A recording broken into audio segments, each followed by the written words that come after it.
A lot of people actually look into the bank account and they scream because nothing is actually left in it.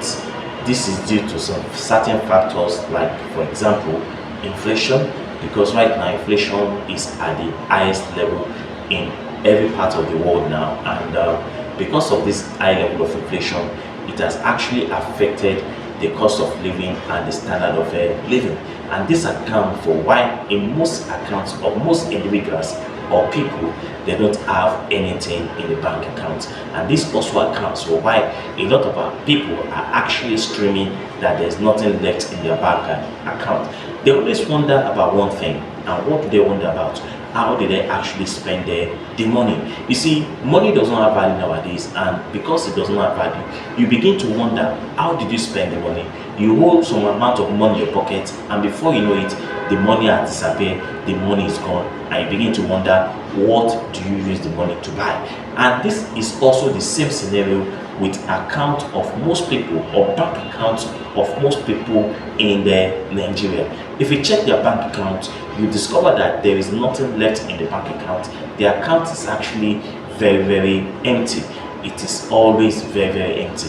Most people in Nigeria now, in fact, if you count the number of people that are actually millionaires in Nigeria now, they are not up to 3,000 millionaires in Nigeria now. You can check the facts. And if you actually count the number of people that are actually having up to 500,000 in the bank account, you also discover that the number is also very, very low. This statistical fact is not a good thing for the economy, where people don't even have any money in their bank account, where people cannot even account for how they actually spend the money. You see, when you mention what I call budget to most people, they scream. They don't like what I call budget. But budget is indispensable. It is very important in our daily life. If you want to survive in this economic overload, if you want to survive in this economic pandemonium, if you want to survive in this economic uncertainty, then you need a budget. Then you ask me, what is actually a budget? In a layman term, a budget simply means how you actually intend to spend, or how you intend to earn your money, how you spend your money, how you also save your money. Now, budget is very, very important because we all need budget in our life. Both government, individual, household, and everybody, society at large, we all need a budget. So budget is actually indispensable. You see, a lot of people do not have the idea of how they actually spend their money. And if you want to have an idea of how you actually spend this money, then you need to work with a budget. The economy is not spanning now. The economy is very, very bad. The economy is very ugly, and most people are complaining because there is nothing left in their bank account. If you want to manage your money effectively, if you want money to work for you, if you want to live on what I call financial independence, if you want to have a life full of bliss, if you want a life of abundance and surplus, and you want to enjoy your life, and by affording those things which you necessarily need, even when you're not working, then this video is actually for you, because I'll be discussing about 3 things that you needed to do for you to be able to manage your money effectively. Business, we call it profit and loss statement, which is income minus expenses, and you have what I call profit. Income minus expenses equal to profit. In a layman's term, or in a general term, we call it wages minus expenses. And in most cases, you see that when you have the wages minus expenses, the result is always 0, or the result is always negative, or the result is always a minus, or the result is always broke. You see, to be able to track your money, you need to track the source of your income. The source of income actually entails or means that where are you actually getting your money? Your primary source, your secondary source, they all encompass or make up what you call your source of income. Your primary source is actually the job you are doing, and your secondary source or other sources are those ways, or actually those avenues you are actually making money at the end of the day. When you bring all of them together, they make up your sources of income. Now, you need to also be able to track your expenses. Where do you actually spend your money? How do you spend your money? On clothes, on wristwatch, on shoes, on paying house rent, on sanitation cost, on feeding, on other things that encompasses or make up what I call miscellaneous. So for you to be able to track your money, you should be able to track your income, and you should also be able to track your expenses. When you are able to track your expenses, you'll be able to understand that there are some certain things that you don't need to spend your money on. There are some certain things that you don't need to buy. There are some certain things you don't need to purchase at the end of the month. There are some certain things that you need to avoid, because those things are actually creating a hole in your pocket.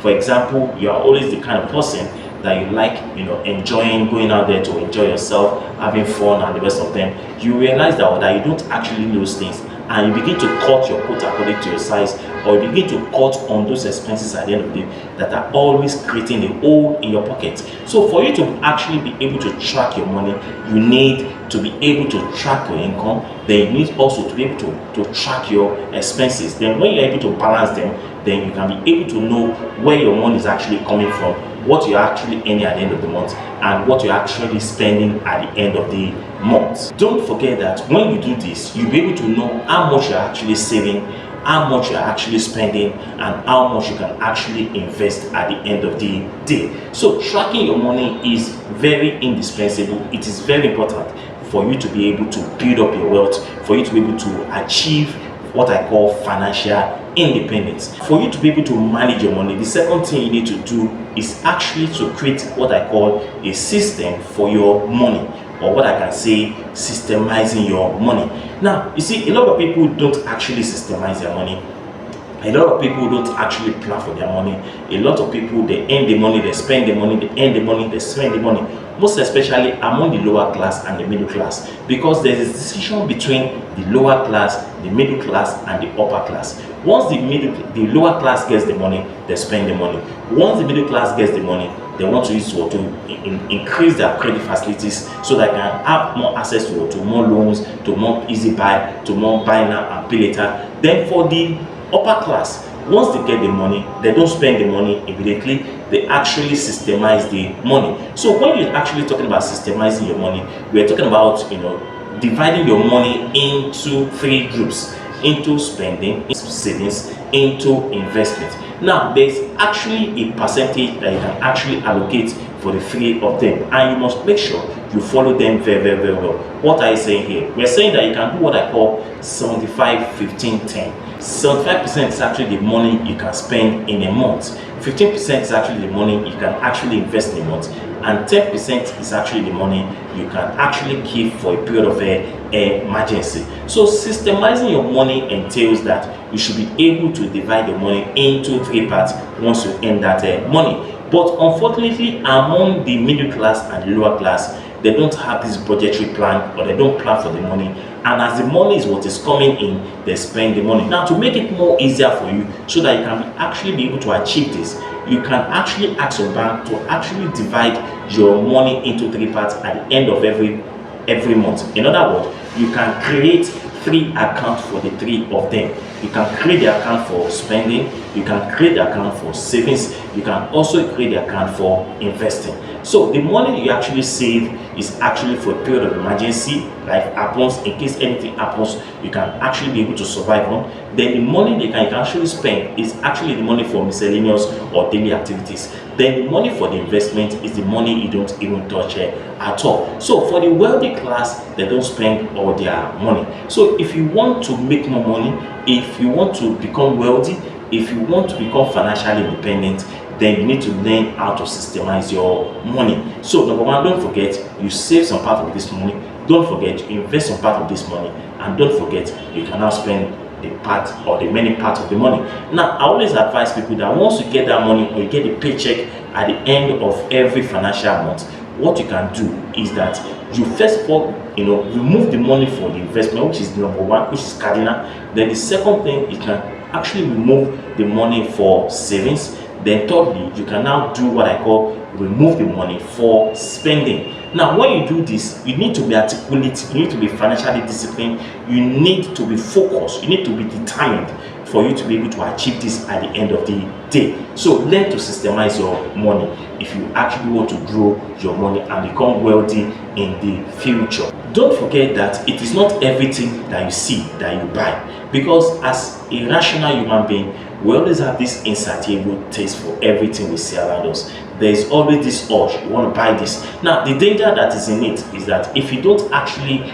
divide your money into 3 accounts, there's a tendency that you might not be able to know when to stop buying, when to stop spending, when to stop consuming. And that's why it is very imperative, it's very important that once you get that money, split the money into 3 parts and divide them into 3 accounts. The one for the investment you don't even touch. So it is not everything that you see you buy. You want to buy shoes, you want to buy expensive wristwatch, you have wristwatches already in your house, you don't need more wristwatches, you have enough clothes in the house, you don't need more clothes, you have enough trousers or shoes or whatsoever, you have it in your house, you don't need to buy all those things because they will actually create a hole in your pocket. So you need to be financially disciplined by not buying everything you see, because buying everything you see is that you are making other people to be rich and making yourself to be poorer. Because when you are able to achieve your financial goals at the end of every financial month, you are making yourself to be poorer. Number 3 things you need to do if you want to manage your money is that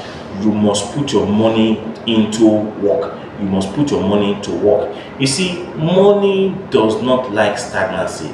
Money loves to move around. Money does not like to be in a particular position. Most of us are actually guilty of this because we don't put money into operation.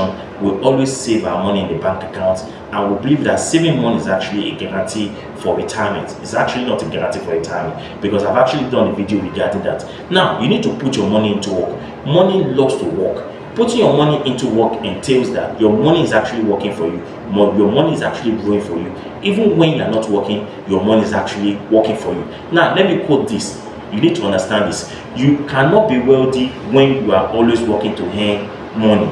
You cannot be wealthy when you are always working to earn money. What does that mean? You cannot be wealthy when you are always working to earn money. It means that when you are working, you cannot create a wealth. You create wealth when you actually invest your money at the end of the day. You need to understand the principle of wealth that states that if you actually want to build financial independence and become financially buoyant or financially wealthy, then you need not to be working all the time. Your money should be working for you. So to be wealthy, your money should be working for you and not you working for the money. And that's the principle that's actually used by the wealthy class, because once they earn the money, they put the money into operation, they allow the money to work for them at the end of the day. So for you to actually be able to work, make your money to work for you, then you need to start investing your money. Now, there's no limit to how much you can actually invest, because investment is actually a continuous process, and it's actually a decade of sacrifice. So this entails that you have to put your money into work. So real wealth is actually achieved when you put your money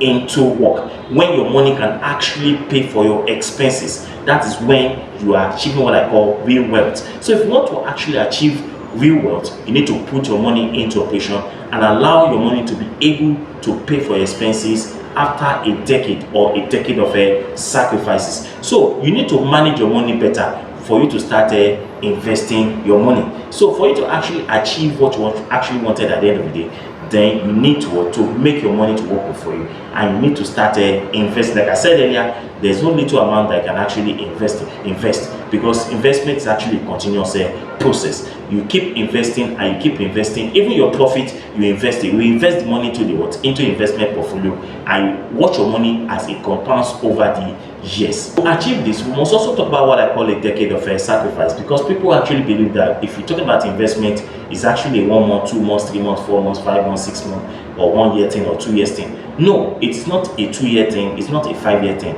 It's actually what I call a decade of sacrifice. It's actually a process that you know, when you actually start it looks small, I could remember when I started some time ago, it was like I was earning about 52 naira every day, 52 naira. But I wasn't discouraged because I knew what I was working towards, and I knew what I wanted to achieve. And today, that money has tripled, has multiplied, in so many folds, because now I'm not earning 52 naira now, I'm earning higher and higher than that. So to achieve this, you must actually go through a decade of sacrifice, because investment is actually a decade of sacrifice. So you cannot depend on what I call the get rich quick scheme, because a lot of people, they are actually impatient. They have this, they can't go through the process of a decade of sacrifice, because building wealth is actually a decade of sacrifice. Something you have to be patient. You have to be patient, be determined, be pragmatic, be resilient, you must be focused. That is something that you have to be focused. You have to put your mind there. So it's actually a decade of sacrifice that cannot be achieved within a short period of time. So investment is not for those that are looking for the quick way to actually get rich. What I call get rich quick scheme, which is not what we're talking about. We're not talking about CBS, we're not talking about MMM, we're not talking about all those things. We're talking about investment here, where you can actually be able to make money for yourself over a period of time, which is what I call a decade of sacrifice. To actually go through this decade of sacrifice, you actually need what I call financial education. I've always been talking about financial education. Over time, I've actually been able to equip myself with enough financial education for me to be able to achieve all these things at the end of the day. So you need to go out there, watch videos, read books on motivations, on finances, and the rest of them, for you to be able to build up your wealth over a period of time. So building wealth is actually a decade of sacrifice. Building wealth is actually something that you have to be disciplined. You have to equip yourself with financial education and all those things. Now, you can actually invest your money into so many things. You can actually invest your money into shares, into stocks like ETFs, index funds, dividend paying stocks, rental estates, cryptos, and so many of them, that you can actually invest your money into. You can actually invest your money into what we call mutual funds as well. All those videos are there. I've done them. You can go out there and watch them, because they'll actually enrich you and make you rich at the end of the day. Some of us are earning $10 in a day. Some of us are earning $5 in a day. Imagine in Nigeria now, you are earning $10 in a day. That's a big amount of money. So that means that you are earning 16,000 a day, and you are still working. You have your primary job there, and your money is still working there, making 16,000 naira for you in a day. That's a big amount of money. So to get to a point that you don't need to work again, you can just retire even before you are 45 or 50. You can just retire now and begin to enjoy yourself, because the money is there to carry you through your lifetime, because you have actually invested. And that's why I said before that you don't necessarily need to work to earn money. Your money can actually work for you at the end of the day. I hope you have actually achieved something from this video. If you have done that, please subscribe now. Till I see you next time, thank you and God bless you. Bye bye.